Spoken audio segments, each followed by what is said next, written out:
if it won't have, it won't fluffy, if it won't purulent, if it won't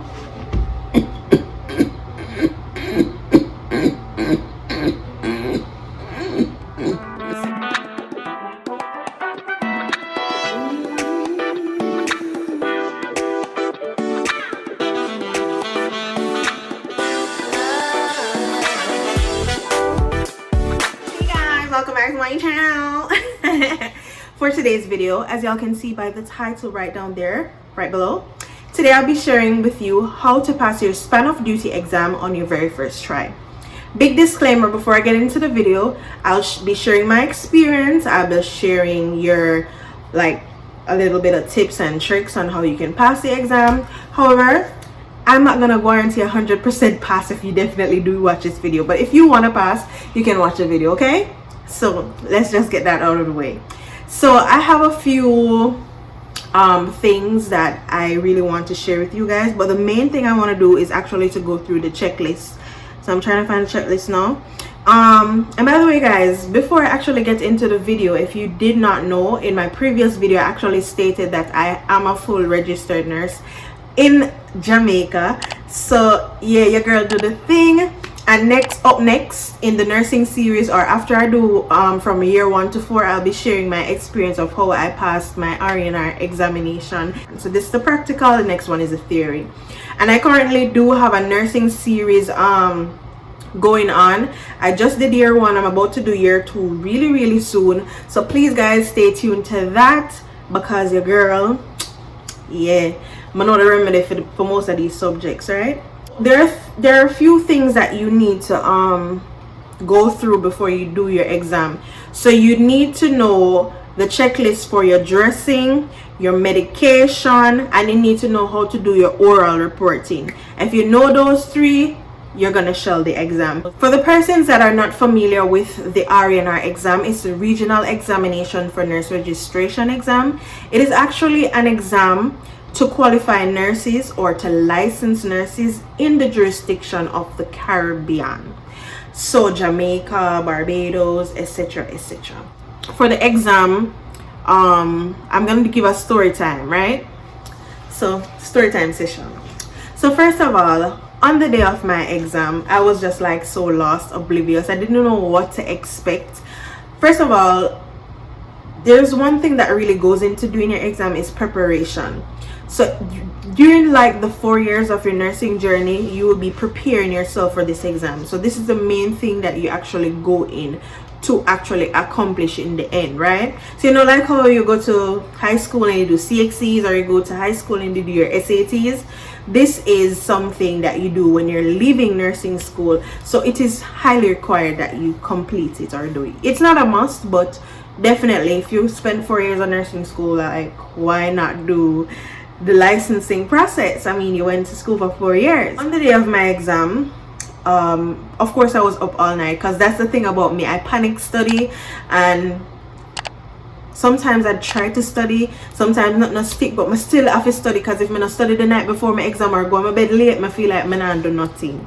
So I went there. The main thing that I was worried about on the day of my exam was actually the examiner that I would get, because there are some persons that have examined me before and I'm not comfortable with them, right? So that was the main thing that I was worried about. But however, when I found out who my examiner was, that kind of relaxed. You get a difficult examiner, you're still gonna pass your exam, because at the end of the day, you're going there with an open mind. Say okay, I can't get anybody, so but just go focus and go through, right?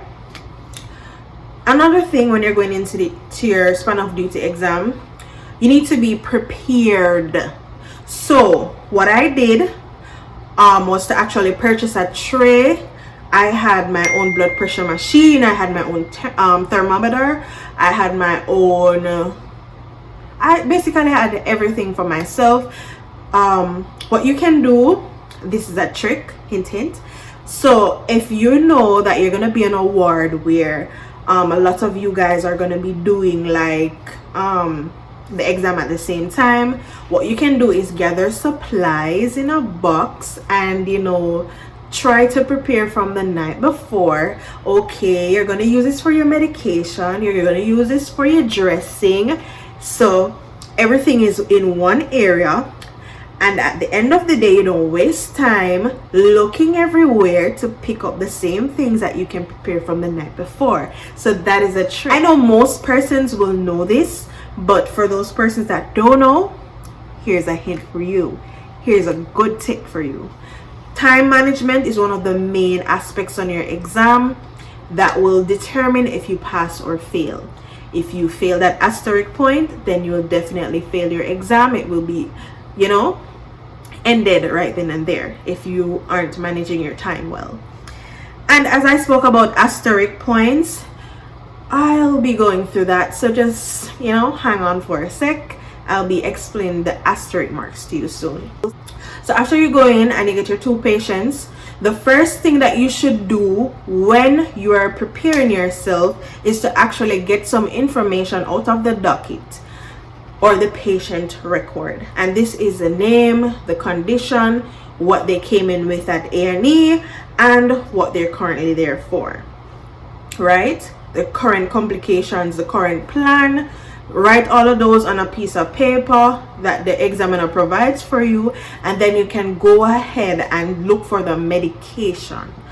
Medication is very important because after you do your assessment, then after that is your medication administration. And just try to tie everything in. So when you're assessing the patient, you're going to look for things that you would want to mention again, or you want to bear in mind in order to administer the medication. For example, if the patient can't swallow, you would already have examined that in your assessment, right? So most of the times the examiners will say, go to your patient's surrounding, look around them and assess the surrounding first. Do a quick assessment on your patient, meaning look at everything. Ask the nurse what happened the night before, what is due to be given today. I mean, you're not cheating, you're just trying to move it within the best interest of the patient. So you just need to cover all grounds and know, say, yeah, your patient is good for exam, right? The next thing that you should do after you look at the surroundings and you ensure that the patient all right, after you do your assessment, you should be able to pick up which diagnoses, which 3 nursing diagnoses you're going to use. So after you do your assessment, after you say, okay, the patient have this issue today, this issue, pain, whatever, this is what I'm going to do, right? Medication administration now. So for medication, most persons normally ace this part of the exam. However, it's easy to fail at this point in the exam. You know why?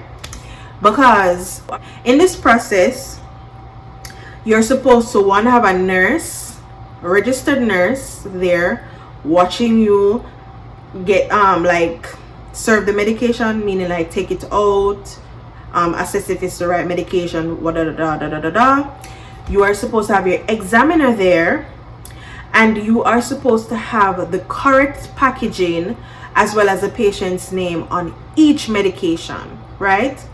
You're supposed to do each one individually, and you're supposed to ensure that you do that process 3 times and at 3 different places. In my exam, there was an issue with getting a nurse, because I mean, it's unrealistic. Nurses are serving medication when we are serving medication, so you know, sometimes, you know, you have to grab a nurse to do one, grab another nurse to do one.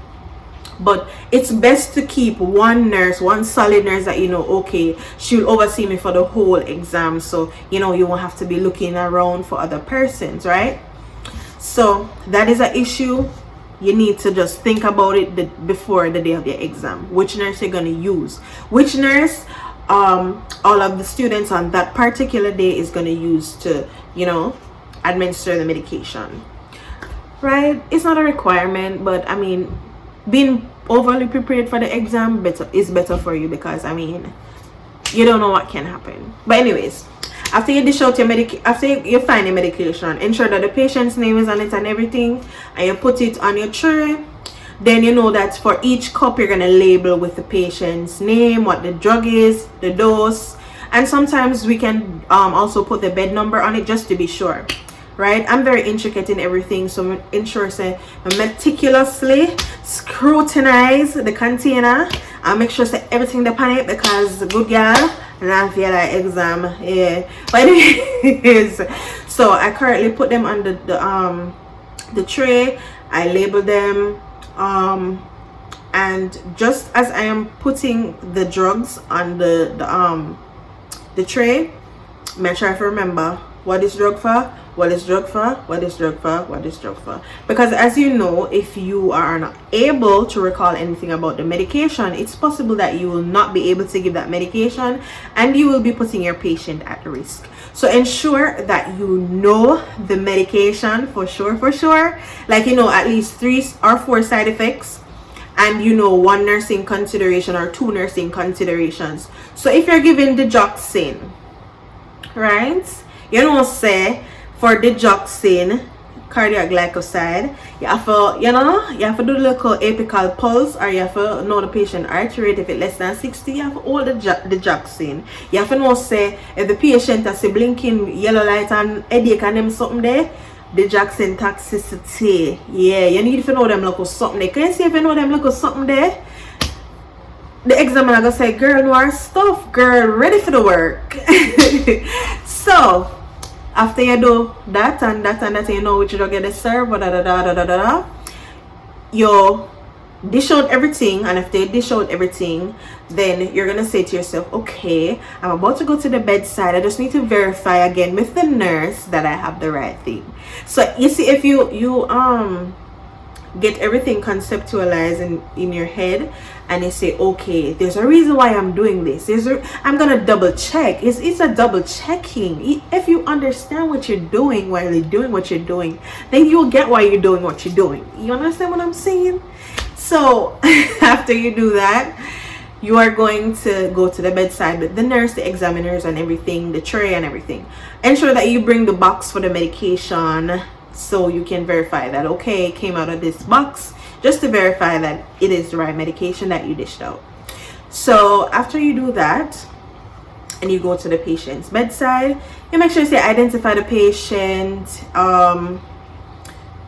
ensure that you educate the patient. Education is very important, because sometimes you will get patients that came from home just because of non-compliance due to not being educated properly about a medication, and that can save you time. I mean, it could have saved the patient the hospital visit or the hospital stay. So just do proper education as it relates to medication. That is one thing that I really want to focus on when I get into the field. So after you do your medication, then you know it's time to do your dressing, and you need to be quick with the dressing. As I said before, if you get the supplies box and you put it in one vicinity where you can go and grab all your stuff, dressing is gonna be a breeze for you, and I can attest to that. So after you're done your medication and you document and everything, you go and prepare your dressing. The first thing that you should actually do with the dressing though is actually go to the patient first, tell them that you're gonna do a dressing, and then you'll actually go back to do a first assessment. So the first assessment is really looking at the wound and preparing your mind in order to say, okay, this is how many bandages I will need for my dressing, this is how many gauze I will need. Understand? So it's just preparing to prepare your dressing set. So if you think about everything like that, then the exam will be a breeze to you, because we're in the field as a nursing student and we're doing everything the quick and fast way. Sometimes we do actually leave stuff, but when you do it in exam, everything has to flow like in a perfect manner. So if you think about it, and if you think about it the way how the exam is structured for you to do it, then it will be a breeze for you. And trust me, if you practice on the word, when you have the chance, then you'll actually get it, right? So for me, after I prepared everything, I had my bin for my biohazard or my bodily waste or whatever. the red bag. I told them I was ready, went to the bedside, provided privacy and everything. But the issue with my patient was that she was kind of confused. She always moved the foot, so I had to get somebody else to help me to stabilize the foot. So that is the thing when you're doing nursing. You need to know what to look out for and when to ask for help, so you can delegate the work accordingly. If you know that you cannot do it, get somebody to do it in the time of your another thing. If you're going to do the dressing, ensure that you advocate or you implement your, what do I call it? The people a long time ago, hospital working or big and serious. You need to implement your comfort measures. So you need to give your Panadol, position the patient, all of them something there, right? So after I did that, I entered a document. You see documentation, people, and that is why I want to big up Nurse Fagan. Nurse Fagan, actually I don't know. She was the one who actually pushed me through exam. I'm so glad that she actually came on that day, because leading up to my exam, she was my biggest help. She called me one side, she showed me how to document dressing, she showed me how to do the IV fluid chart correctly. I mean, there's some times when lecturers will go through things with you and you don't get it, but as soon as you do the practical thing right then and there, you get it, because you get this one-on-one with the nurse. After she did that with me, every single time I documented a dressing or did an IV fluid chart, I did it the correct way. So when I go there, I'm not gonna let her down. I make sure I follow through with all of what she teach me, because she did a good job, right?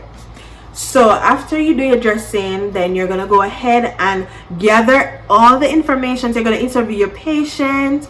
You're gonna ensure that, okay, you check up on the patient after your medication administration. Okay, you know, so everything is gonna tie in and in an exam, and you're gonna be flustered. So just ensure you have the relevant information and you update the docket as you do the stuff, right? Because you know, nursing is something that is timely, and the documentation is timely as well. So you give your medication, the document, everything you do, document. For me, I ran out of time because I didn't get to document. I'm just doing the stuff, and it was just like the heights of the exam and the time and everything was just all over the place. So I was really flustered, right? I even started to cry at one point because of course my friend was there and she was getting frustrated because she was saying that everything is going wrong. Like, 1 minute she ready to administer the medication, the correct name isn't there, she have to run down the doctor. So she start crying and me start crying. But then I was like, I'm always the person that is saying, okay, you got this, don't cry, you got it, we're gonna do it, we're gonna pass, da da da. And she said I was the one that actually kept her through the exam. So at any point you feel like, okay, I can't do this, you can do it. You do 4 years of your life in nursing school, you can definitely do it, okay? So after I did that, I went to write in the docket, write my care plans and everything. So just remember, you do a dressing for a reason, you give medication for a reason.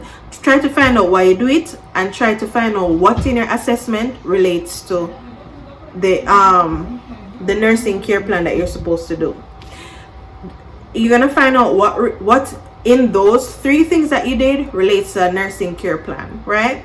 Nursing care plan is easy once. It's not really easy, but it's manageable when you know what is wrong with the patient, you know the condition, you know the basic treatment, you know the medication to give the patient, you know basic stuff to do like pain management, like, you know, positioning, diversional activities, them something there.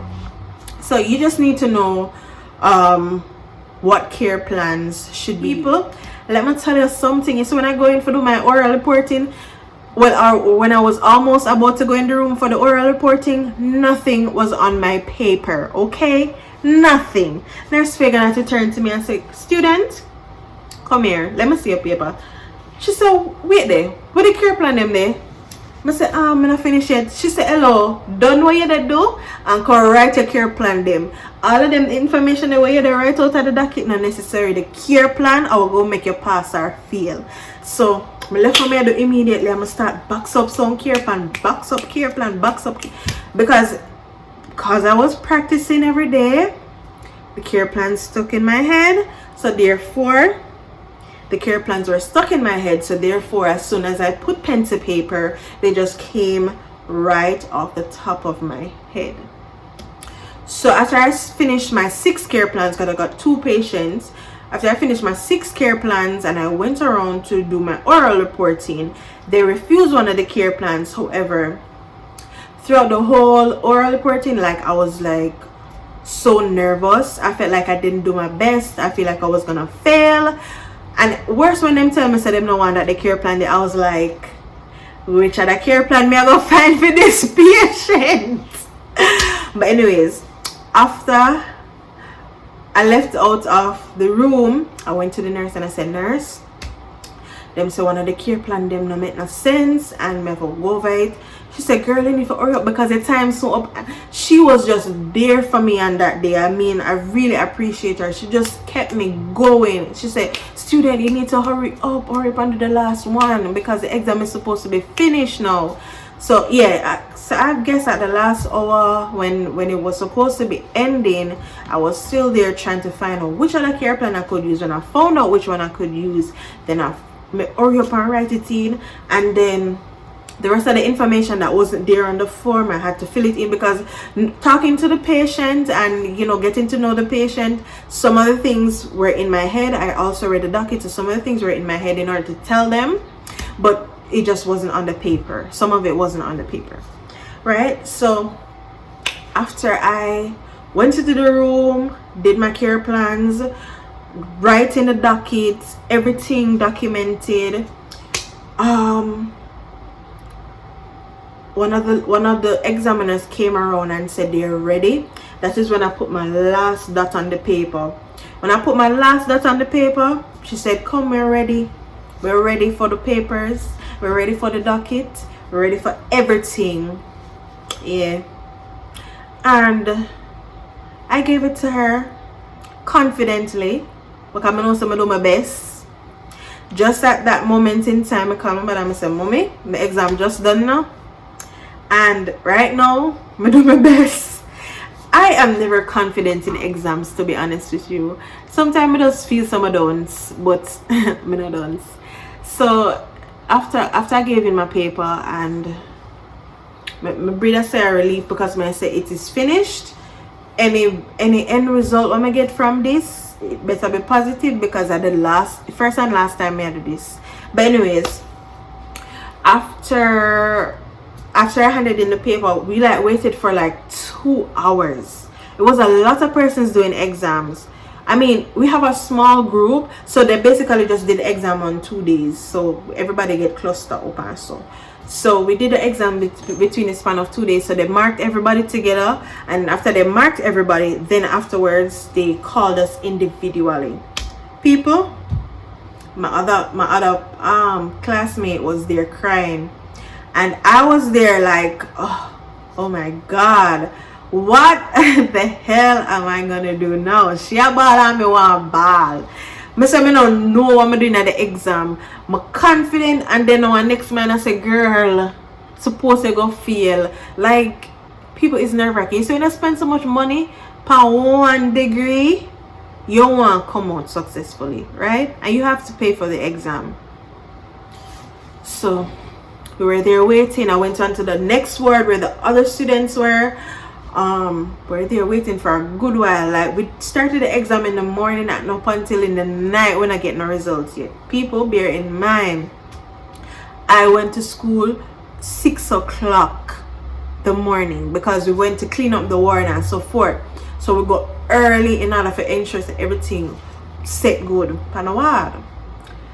After I went there, after I went to the next ward and sat with them, they're like, why am I nervous? And then I'm like, I'm nervous too. Like, I don't know what to expect.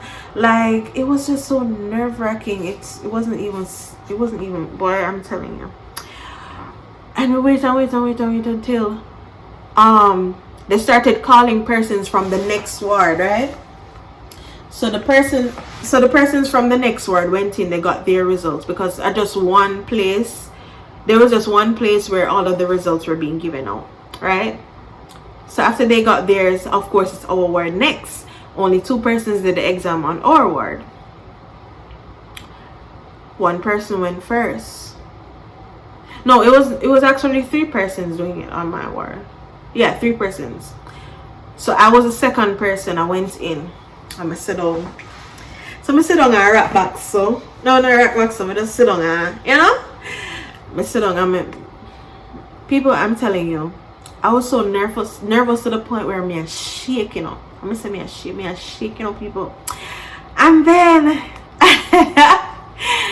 I was shaking until she said something about my care plans. She said my care plans were good, but you see where there's room for improvement and so forth. And that is when I started crying. Ask me why I start bawling, I don't know, because you know, with criticism you start off with the positive, then the negative, and you sandwich it with a positive. I didn't know that there was a positive coming after the negative, so I start bawl. Same time, everybody like up the outside, they listen. When I say everybody, I mean some other lecturer were actually attached to our group. They're out there listening, and they say, no, so I'll make sure ball. So after I start cry, the lady just stop talking and they look for me. So here the nurse, no, student, why are you crying? Here the student, why are you crying? I'm gonna start bawling even louder.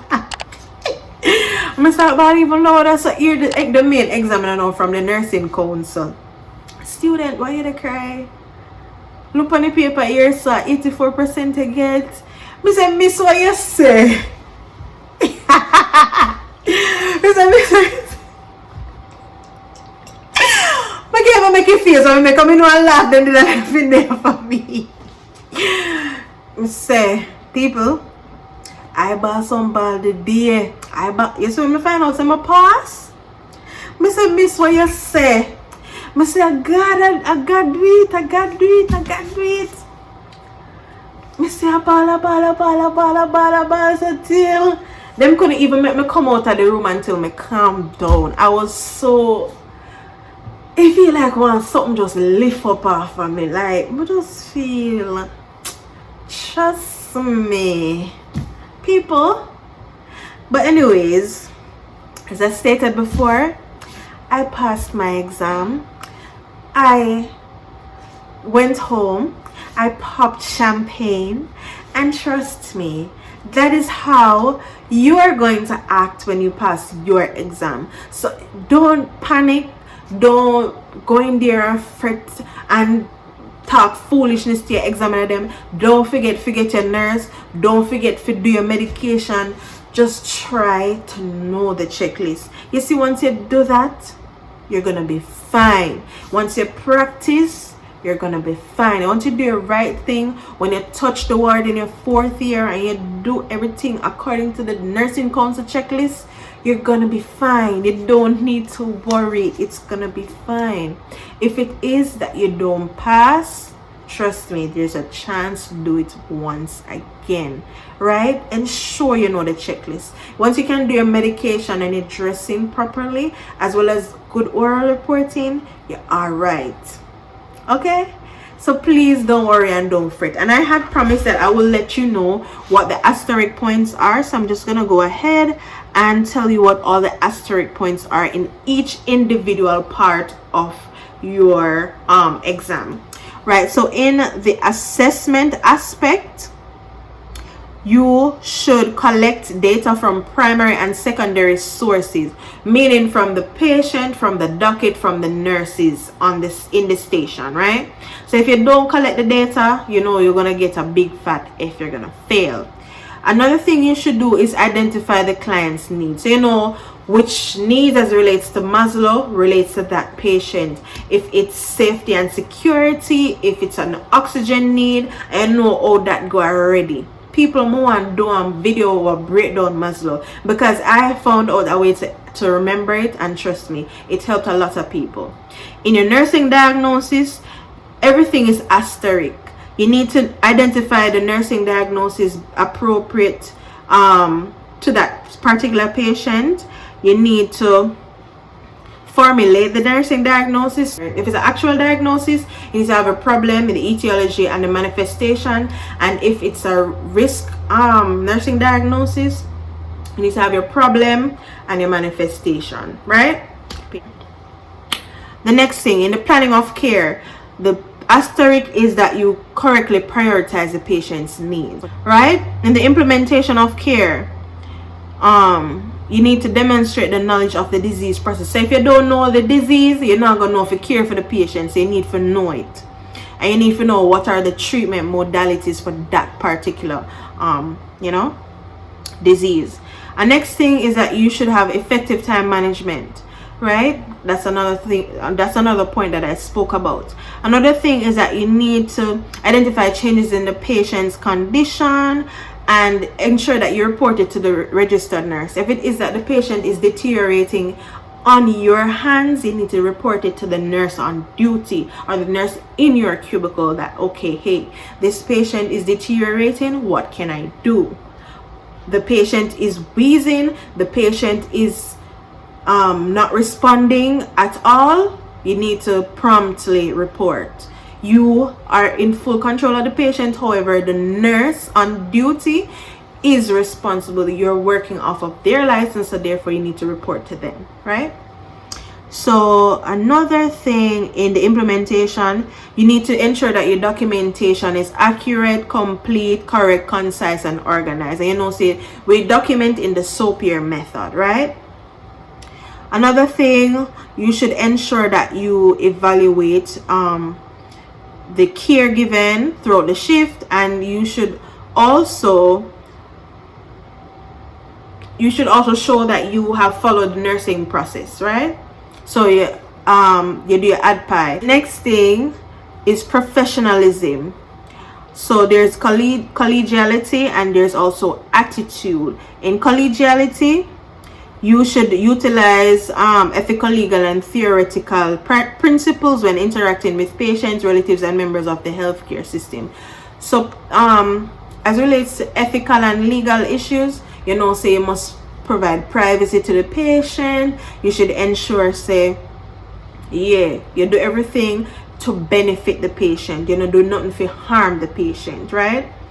Another thing is the attitude, and you should use ethical principles of beneficence, veracity, fidelity, and non-maleficence. So do no harm to the patient, basically. And you must function within your scope of practice. So you cannot perform surgery in the middle of the ward because you're not a doctor. If something happened to the patient and you cannot deal with it, you're not the person to deal with it, it's beyond your scope of practice, you contact the physician responsible for that patient. If you don't know the physician, you call the nurse, tell the nurse, and the nurse will tell you who is the doctor. You contact that doctor. Okay? Yes. Another one is drug computation and administration. So for the medication, you should identify the patient and you determine if the patient has an allergy. This is one of the main reason why people would fail medication. If you don't determine if the patient have an allergy, you don't fail right there. So just pack up your things them and go on home, because it not gonna work out for you, because this is very important. Another thing is that you must validate the accuracy of the medication order, including the 5 basic rights. So right patient, right time, right formulation, whatever. All right. So the next thing, you should do your 3 checks in the appropriate places, right? I did explain that where and where you should do the 3 checks, so that's down pat already. You need to calculate correctly. If you want a video on medication calculation, I can definitely do that, right? You need to know the action of the medication and the therapeutic effect. Why are you using the medication? You're going to state the major interactions and side effects of the medication to the client. You're going to state the major nursing responsibilities and consideration related to the drug administration, and you should safely administer the drug, right? So there are others. So you need to calculate the IV flow rate, and you need to evaluate the outcome or effectiveness of the medication.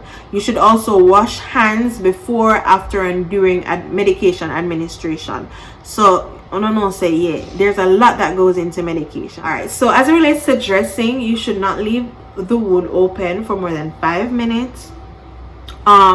You should prepare your equipment, and you should properly clean the trolley. You should also demonstrate medical you should also utilize proper technique in opening the dressing set, so furthest away from you. Enough to touch your clothes, enough to touch the environment, because you don't know, say contaminate, right? Contaminate. So the next thing is that you should prepare the sterile field using appropriate technique. So in order to ensure everything remains sterile for touch sterile, and if you're gonna throw something in there, don't hold it all the way down, at least 2 inches away from the set. Yes, and ensure that nothing splashes, okay? Another thing, appropriate cleaning of wound and application of dressing. So you know that for certain wounds you need to clean the inside with 1 concentric circle wipe and discard, right? So be careful with the dressing. Practice the dressing. I ensure you know if you clean certain one, and you know if you bandage up certain one. If you have a stump, you know if you do a stump. If you have a little scar, you know if you do the scar. If you have a little surgical opening, so you know if you do that. If you have a deep wound, you know if you pack it up and them something. So each and every wound that you could get on your exam day, you need to know it. So the next thing is that you should demonstrate a proper disposal of soil dressing equipment. So you know, say you needed to have your red bag. So once you drop that bag in there, you'll be passed for this asterisk mark. If you left the dirty trolley and everything and everybody's skin out, panawad, you know, say you have a fail. Next, documents characteristics of wound and type of dressing and phase of healing. So if it's a you won't have granulating tissue, if you won't have, you won't sloughy, if you won't purulent, if you won't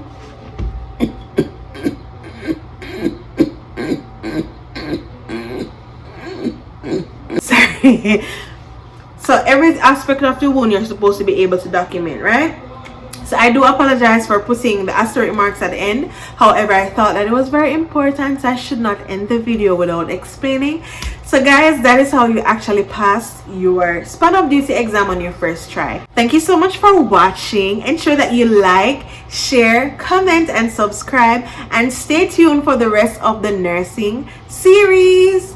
Bye guys.